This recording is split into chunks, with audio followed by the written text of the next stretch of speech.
Well, hello, chemistry students. This is our first attempt at trying to do school from home. I have really enjoyed having you guys in class, so this is going to be a little bit different for me, but we're going to try this out. I'm actually using PowerPoint's own narration software, so we're going to see if this actually works or not, but here goes. We're here in chapter 13b. We're going to be talking about the second half of the chapter. We did do the first half before the break, and so now we're going to try to finish up the chapter together. We'll be looking at reaction tendency. So before I get started, I wanted to, just because of all the coronavirus stuff that's going on, wanted to mention a few words from Psalm 13. I had looked at this passage with my family this past Sunday as we were home, and I think it's just a really encouraging psalm, helpful to us as we as Christians go through a time like this. So verses 1 and 2 say, "For the choir director, a psalm of David, how long, O Lord, will you forget me forever? How long will you hide your face from me? How long shall I take counsel in my soul, having sorrow in my heart all the day? How long will my enemy be exalted over me?" Here David is expressing some sort of situation in which he feels forgotten by the Lord. He feels as if the Lord has hidden his face from him. I'm certain that there's been moments in your life in which you've maybe felt something like that, and if you haven't, there'll be days ahead in which you might feel it. It's not that it's real. It's not that the Lord isn't actually there. It's just that we feel forgotten, or we might feel like as if his face is hidden from us. And as a result, in those moments, we'll have sorrow in our hearts and consider these things in our souls and wonder about how long the situation will go on. And maybe you feel a little bit that way with coronavirus right now. Maybe you're okay with being at home right now, but maybe you feel cooped up and want to get out a little bit more. Sometimes we can feel this way as if the Lord has forgotten us, when we know in reality he hasn't, but this is still the condition of the heart. And it's important that we're honest with the Lord about how we're feeling in those moments and not try to just cover.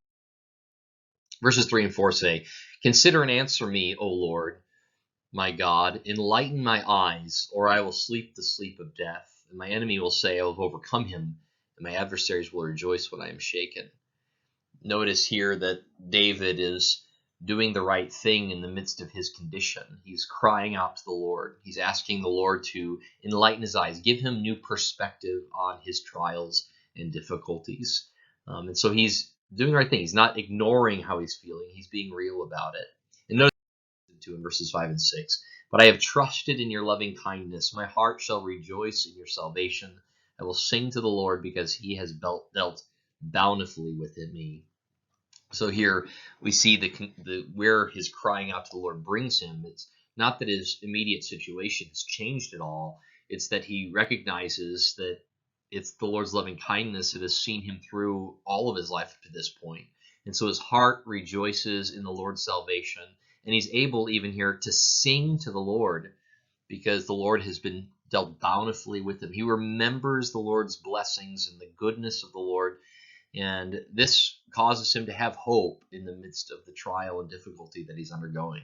Now, we don't know what exact trial he was undergoing, but in some senses, the fact that we don't know what it is gives us even more encouragement, because whatever it is, we can deal with those trials the same way, remembering the Lord's goodness, trusting in his steadfast loving kindness, and finding reason then to rejoice and even sing to the Lord.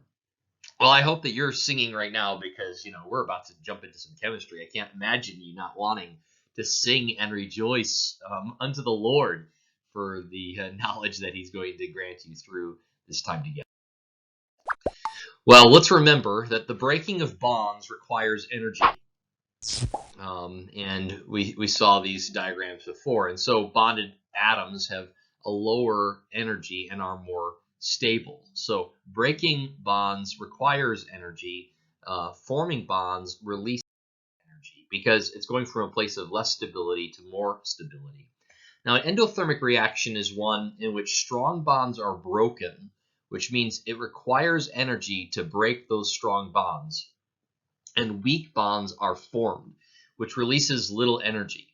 So notice here, the reason why it's endothermic, the reason why net energy overall has to go into the reaction is because we're breaking stronger bonds and we're forming weaker bonds. So remember, when you form a bond, you get energy. When you break a bond, it requires energy. So if the bonds that you're breaking are stronger than the bonds that you're forming, then you're having to put more energy in than you're getting out.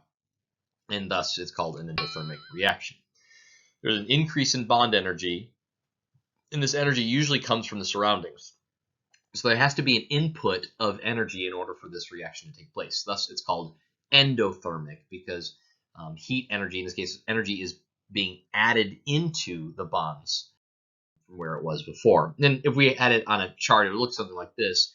There would be reactants that start off down here, and notice as we proceed forward, we're having to add energy. Energy is going up. And as the reaction progresses to the side, we notice that the products here at the top have weak, unstable bonds. These strong, stable bonds have to be broken. So we're having to put energy in. And the amount of energy that we're putting in is this amount, going from the strong, stable bonds, which we're breaking, up to these now weak, unstable ones. So the equation that we're going to be looking at in these things, you'll see a delta H of reaction. We looked at this a little bit last time together, but you sum, this is the capital Greek letter for sigma, which just means sum. So we add up all of the delta H of formation of products, we add up all the delta H of formation of the reactants, and we subtract the reactants from the products. And so remember, here, if we have a big number minus a small number, we're going to get a positive number. And whenever you have a positive number and a delta H of reaction, that means that it is endothermic.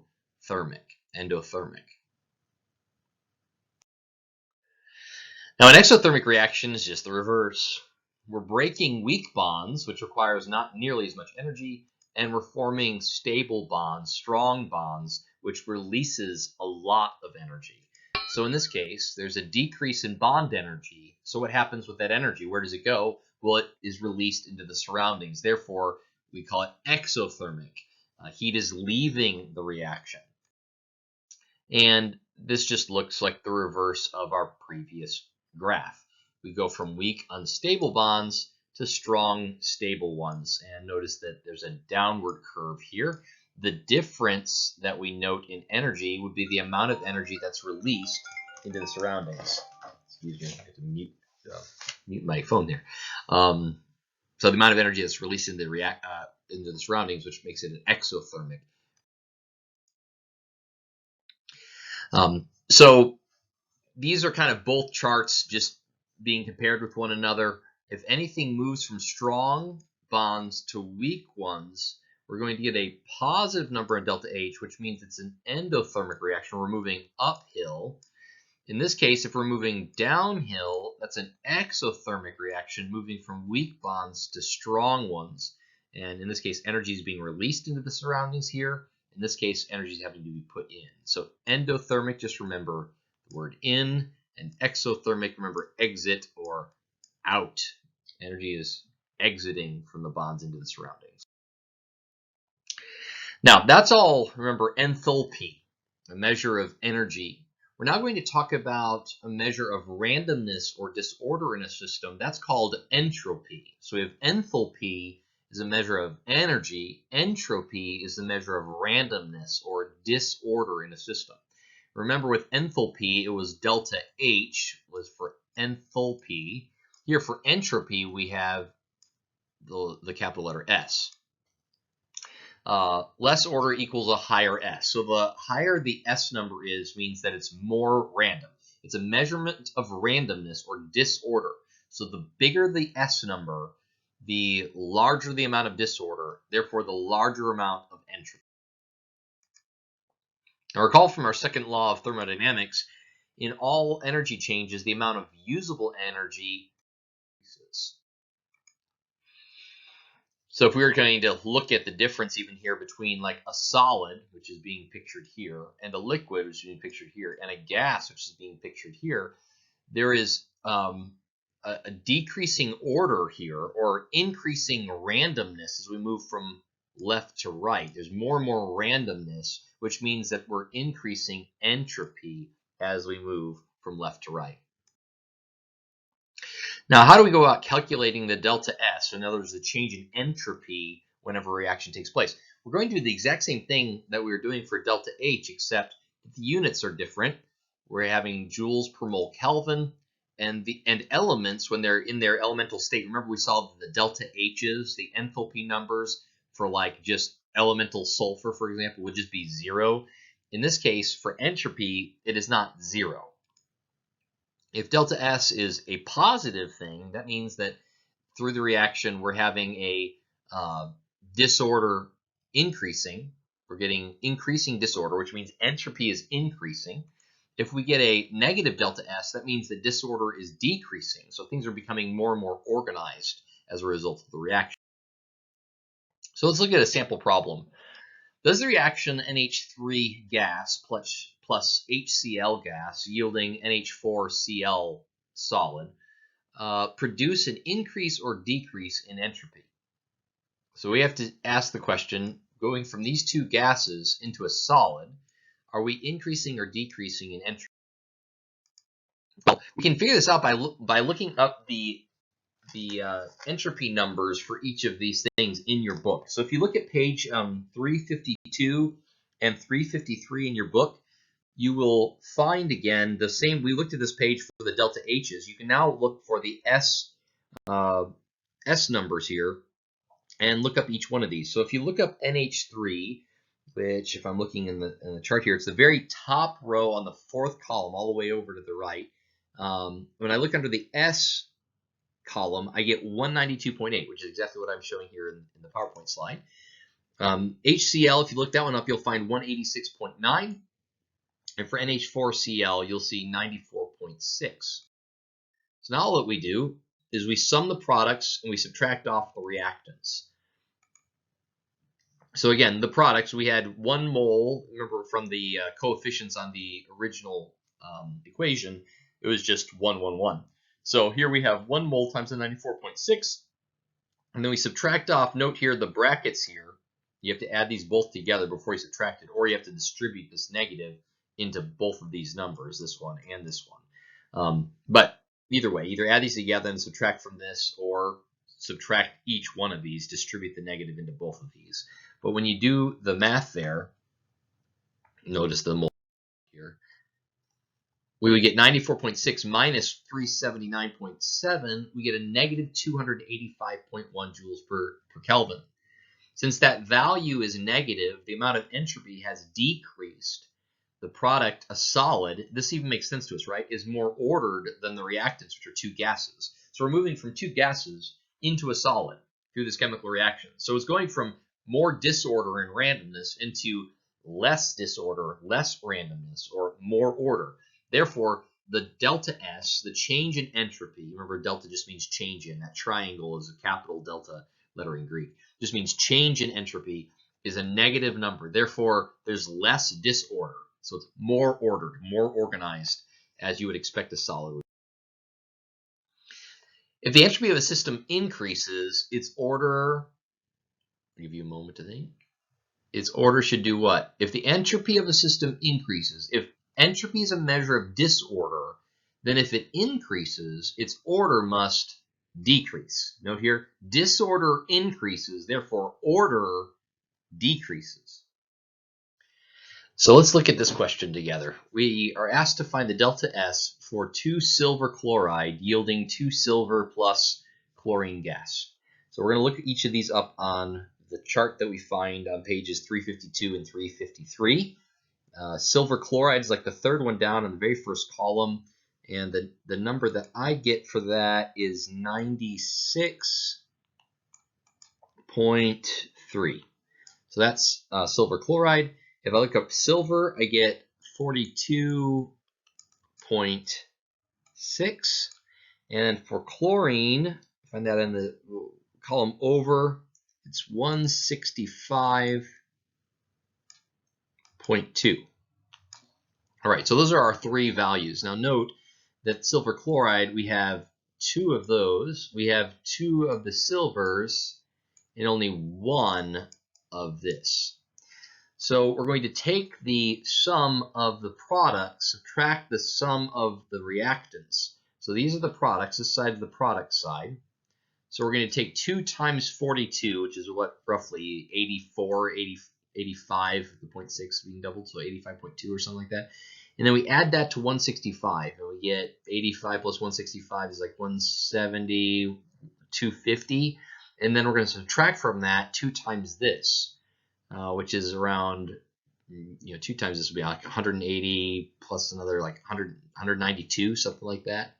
So we add all of this together, we subtract this away, and we should get a value of around 57.8, which means, in this case, that disorder is increasing. Entropy is positive, and this makes sense to us, right? We go from silver chloride into silver and chlorine gas, and that gas should indicate to you, notice the entropy number on Cl2, much higher number than that of either silver or silver chloride. So we're getting increased entropy in this problem.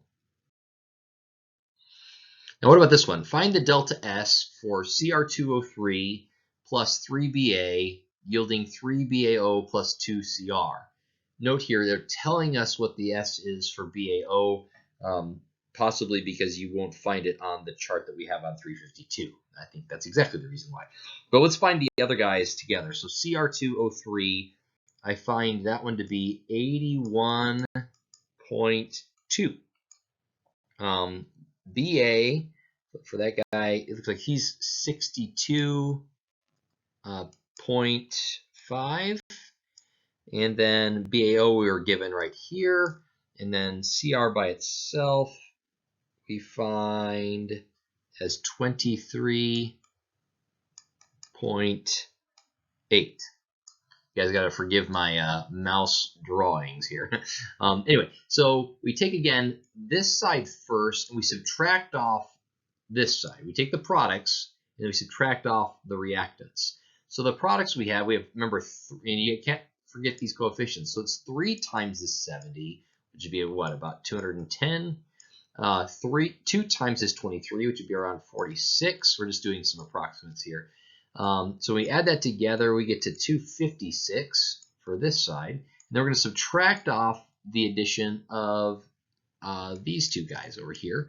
So this guy we said was 81.2, and we have 3 times this 62. So 3 times 62 is roughly 180, 186 maybe, something like that. So we add that together, we get 267. So we're going to subtract 267 from 256. We should get something like -9, right? If we've done it all right. And it turns out we have. So notice we're just doing the same thing you were doing before with the enthalpy questions. You're just using the S numbers rather than the delta H numbers.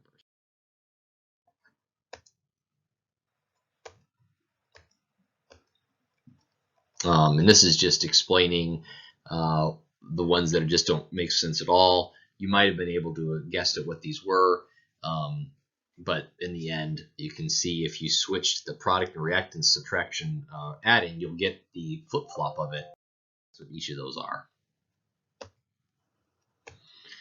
Here's the math being done a little bit nicer for you. And there's our answer. Okay, now what about free energy? Now Gibbs combined the delta H's, so enthalpy, and the delta S's, which is entropy. So enthalpy plus entropy into one equation called the Gibbs free energy equation.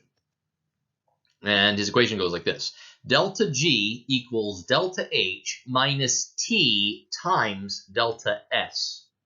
So delta G, the Gibbs free energy, equals enthalpy minus the temperature times entropy. So this is a criterion for favorability of a reaction proceeding. If the delta G is negative, the reaction is favorable. So you need to just remember how this goes. If you get a negative number on delta G, it means that the reaction is favorable. And delta G, remember, is dependent on temperature because it's the temperature times the delta S. So temperature is going to affect what delta G. There are 2 methods to calculate this. We can either sum up the delta H's for everything in the reaction, and then sum up the delta S values for each thing in the reaction. Or we can use just the delta G values that are given to us for each substance on that same chart on page 352 and 353. You'll see that the third column over in each of those big columns is delta G. And so you could just sum up the products and then subtract off the reactants for the delta G numbers if the temperature is at standard temperature and pressure. So let's first of all do it by summing up the delta H's and delta S's for each reaction. So in this case, if we're looking at magnesium hydroxide yielding magnesium oxide plus H2O or water at 298, notice this is at 298. That's the crucial element here. That is, remember, standard temperature and pressure. Remember, 273 is what we think of as STP, but standard temperature pressure, remember, is at 25 degrees Celsius or 298 Kelvin. So all of the delta G numbers are actually at this temperature, and so that's why we can use either delta G numbers and add up them and get the same thing as if we were going to do the delta H's and delta S's. So we're going to show both methods here. So the first way is to add up all of the delta H numbers first of all. In this case, this number and this number are the numbers we get for magnesium oxide and water, and then we subtract off the reactant, which is magnesium hydroxide, right here. Notice the negative times the negative makes this a positive. And we get, in the end, 37.1 kilojoules. Now we could do the same thing for the delta S's. You find all of these on the periodic table, on the chart on page 352 and 353. Again, this is going to be your magnesium oxide, this is your water, and then this is your magnesium hydroxide. So you do this calculation, and you get 33.75 joules per Kelvin. So in order to get these units, though, to be the same, remember we have to use Gibbs free energy equation. Because right now we have kilojoules and we have joules per Kelvin. So don't forget the fact that one's kilojoules and one's joules. So we can convert this to kilojoules by just moving the decimal point over 3 times. And now we have it kilojoules per Kelvin. And now we just plug it into the equation. Delta G equals delta H minus T delta S. Our delta H is 37.1. Remember, our temperature is what we were given at the beginning is 298 Kelvin. Make sure that you give this in Kelvin. So if I said 25 degrees C, you'd need to convert that to 298 Kelvin. In this case, the problem gave it to you at 298 Kelvin already. You multiply that by our delta S. We do the math. Notice that the Kelvins drop out. We're now left with just kilojoules. And we get 27.0. Now remember, I told you that if this value in the end is a negative number, then it's favorable. But if it's a positive number, it is unfavorable, otherwise sometimes referred to as non-spontaneous. Okay, now we can do the same thing. This is the same problem, but now we're just going to use the delta G numbers. And the reason we can do that is because it's already at standard state, 25 degrees Celsius or 298 Kelvin. Because it's at that temperature, we can use the delta G numbers that are in the chart on page 352 and 353, which you'll see then is just quicker. It's easier. So we sum up the delta G's of the products, and then we'll subtract off the delta G of the reactants. In this case, negative 5969.3 kilojoules plus a negative 237.1 kilojoules. And then remember here, subtract a negative, which is going to make this a positive, 833.5, and when we're all done, we get to the exact same number, 27.1 kilojoules. So obviously, you see, this is way quicker. Now, whenever you can, and if you have the chart, you've got the delta G's, it's much easier to just go ahead and do the delta G's from the get-go. Then we don't have to do additional calculations. You have to do delta H, delta S, and multiply that by the temperature at the end. Make sure you get all of your negatives right through all of that. This is way easier. The reason why the other exists is because there are times in which you're given a problem where you're not being given it at standard temperature and pressure. So you're not getting it at 25 degrees C. And in that case, you cannot use the delta G numbers in the back of the book. Or sorry, it's just in the chart in the middle of the book. You can't use those numbers then because you have a non-standard state. You have to use, you have to sum up the delta H's, sum up the delta S's, and then multiply the delta S by the temperature wherever it might be. Now, when delta H is negative, the reaction is notice here, delta H, that's enthalpy. So when it's negative, we learned that the reaction is exothermic. When delta G is positive, we learn the reaction is, remember, this is the opposite of what you want to think, it's unfavorable. Remember, when delta G is negative, it's favorable. When it's positive, it's unfavorable. Okay, calculate the delta G for 2Ag plus Cl2 yielding 2AgCl. Note here, we have already given to us the delta H. This is very nice. We already have given to us the delta S, and then we're given the temperature. And note that this is not 298. It's slightly off of 298. But in this case, we have all of the information we need right here to just put it into the equation, right? So delta G, the free energy, equals delta H, wow, I'm really bad at this, minus T delta S, all right? So our H is right here, this negative 254.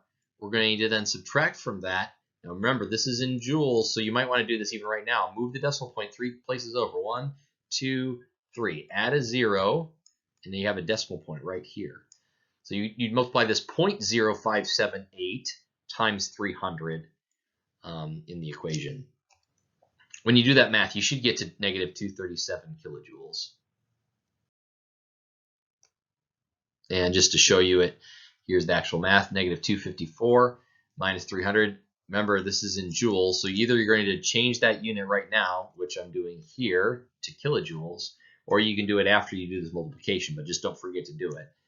And you get these numbers. Remember, this negative times a negative makes this a positive, so it's going to be negative 254 plus 17.3, yielding negative 236.7 kilojoules. All right, so this is a great chart to just kind of show you reaction tendency. If the this is just given that the equation we have is delta G equals delta H minus T delta S. Okay, so think about this. We know that it's favorable if delta G is negative. So what kinds of numbers would make delta G a negative thing? Well, if this number, if the delta H, enthalpy, is negative, that would help it be negative, right? And note here, though, if we have a negative temperature, remember this is in Kelvin, which means the temperature will always be positive because kelvins can never get below 0. Remember, that'd be absolute 0. So what would make this value a negative number? We have a negative times a positive. Now, if delta S is negative, we'd have a negative times a negative making a positive. So instead, if this is positive, then we have a negative times a positive times a positive. That all stays negative. So in the case where we have delta H being negative and delta S being positive, that is an always favorable place for the reaction because the delta G will always be negative in that case. If we have a negative delta H and a positive delta S, it will always be negative, which means this reaction is always favorable and most likely spontaneous at any temperature. Now, what happens if this is positive and this is negative? Well, in that case, we would have a positive number here. A negative times a negative makes a positive number. We have positive plus a positive, which means that delta G would be always positive. In that case, we would have this situation where it's always unfavorable. We always have a positive delta G. Now, these guys in the middle, if this guy is negative and this guy is negative, that means that when this goes a negative times a negative, that will make this a positive. Now, if this becomes big enough, it might be able to outrank this guy, which means the positive would be bigger than the negative, which would make then delta G positive. So in this situation where we have a negative and a negative, it's favorable only when the temperature is low. If the temperature is high, this number might get big enough where it outstrips the enthalpy number. Now, in the reverse case, if we have this a positive and this a positive, well, this number now is positive. So this negative times a positive makes this a negative. If this part becomes more and more negative, it might out-negative the positive of this delta H, which means when this temperature gets really, really large, it becomes more and more favorable because the number gets more and more negative. So that would be this case. So this is just a chart showing in these various situations whether or not the reaction is favorable or not, based upon will it make delta G a negative number. If that didn't make sense, watch this video a couple more times until it does. Just keep looking at it and considering what I'm talking about. I think it will become clear eventually.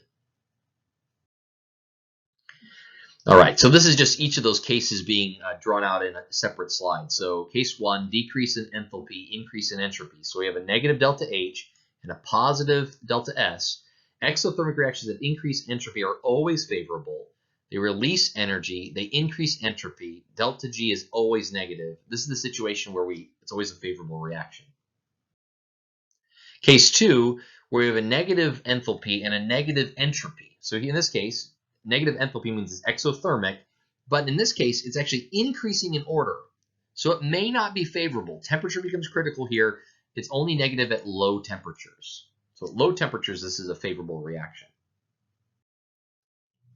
In the third case, we have an increase in enthalpy and an increase in entropy. So this one, increase in enthalpy means it's endothermic, but here we have an increase in entropy, so it's getting more disordered. So these two things are working against each other, and in these cases, high temperatures are what are required to make it favorable, to make this delta G a negative thing. Otherwise, it's a positive number at low temperatures. And in the fourth case, an increase in enthalpy, a decrease in entropy. So here, it's an endothermic reaction, and it's becoming more ordered, more organized. This is the sort of thing that's unfavorable at any temperature. The only way you're going to be able to do this is if you're forcing the reaction to take place. High amounts of energy, you're requiring particular positioning and energy for this reaction to take place. Okay, so here's a sample problem doing some of this. Determine whether the reaction between an ammonia and hydrogen chloride is probable at 298 Kelvin and at 1,000 degrees, 1,000 Kelvin. Remember, there's no degrees Kelvin. 1,000 Kelvin, according to the table. So here's the reaction: NH3 plus HCl yielding NH4Cl. Two gases coming into a solid. We're going to expect here for the entropy, note, we're going from things that are more disordered over here to more ordered over here. We're expecting the entropy here to be a negative number.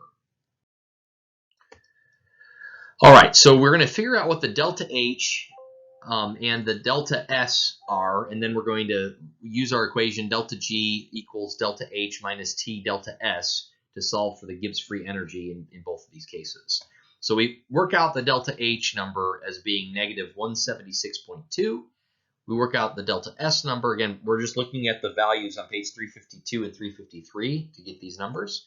Now we get our delta S indeed to be a negative 285.1. I could guess at that just by seeing that we're going from two gases to a solid.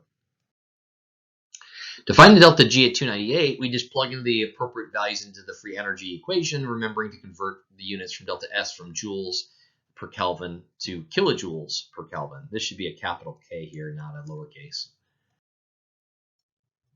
So here's the equation: delta G equals delta H minus T delta S. And we're going to plug in the first case at 298 Kelvin, and we get a value of negative 91.2. In the second case, remember, this is favorable at this temperature because it's a negative number. If it's a negative on delta G, it's favorable. Now in the second case, we're going to add 1,000 Kelvin. So here, negative 176.2 times negative, or I'm sorry, subtracting off 1,000 Kelvin times 0.2851. And we get here, notice, a positive number for delta G, which means it's not favorable at 1,000 Kelvin. So this is an example in which the favorability or unfavorability of the reaction is dependent upon the temperature at which the reaction is taking place. Well, that's actually the last slide that I have for you guys. I hope that this is helpful towards you guys doing the Section B homework and some of the review problems at the end of the chapter. Let me know if you have any questions. You can write me, jess@sojournbaptist.org. I'd love to help you. If you have any questions, we can work through some things some more. But I hope you guys are having an okay time. You guys all stay safe and learn a lot during this time that you have off. God bless you guys. Bye-bye.